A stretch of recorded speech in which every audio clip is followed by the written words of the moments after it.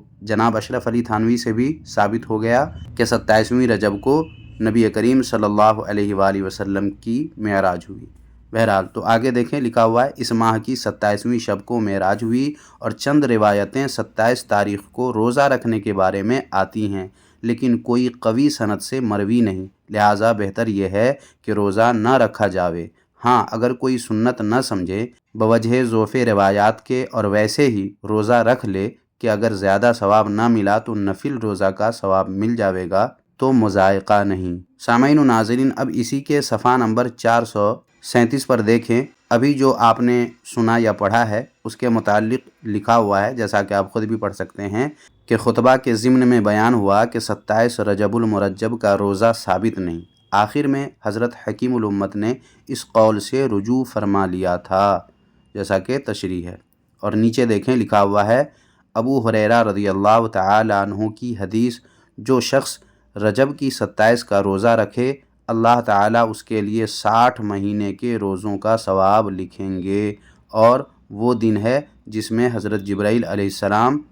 محمد صلی اللہ علیہ وآلہ وسلم پر نازل ہوئے۔ اور بھی جو کچھ لکھا ہوا ہے اسے آپ پڑھ سکتے ہیں، لیکن نیچے جو خط کشیدہ عبارت ہے وہ دیکھیں، لکھا ہوا ہے کہ جو عام لوگوں میں اور عام عابدین میں مشہور ہے کہ یہ روزہ 1000 روزہ کے برابر ہے، اور اس کا لقب ہزاری روزہ رکھتے ہیں۔ باقی اور بھی جو کچھ ہے وہ پڑھنا چاہیں تو ویڈیو روک کر آپ حضرات پڑھ سکتے ہیں۔ سامعین و ناظرین، یہی بات امداد الفتاویٰ کی جلد دوم کے صفحہ نمبر 118 کے حاشیہ میں لکھی ہوئی ہے، جیسا کہ آپ دیکھ سکتے ہیں۔ اسے بھی آپ پڑھنا چاہیں تو پڑھ سکتے ہیں ویڈیو روک کر کے۔ ان حوالوں سے معلوم ہوا کہ ہزاری کا روزہ جو عوام میں مشہور ہے، اس کا ثبوت خود دیوبندی مذہب کے حکیم الامت جناب اشرف علی تھانوی کی کتاب سے بھی ملتا ہے۔ تو بس سامعین و ناظرین، آج کی اس ویڈیو میں اتنا ہی۔ آج کی یہ ویڈیو آپ کو کیسی لگی کمنٹ باکس میں ضرور بتائیں، اور اس ویڈیو کو لائک کر کے زیادہ سے زیادہ شیئر کریں تاکہ لوگوں کو پتہ چلے کہ یہ دیوبندی وہابی کیسے عوام کے دل و دماغ میں شکوک و شبہات پیدا کرتے ہیں،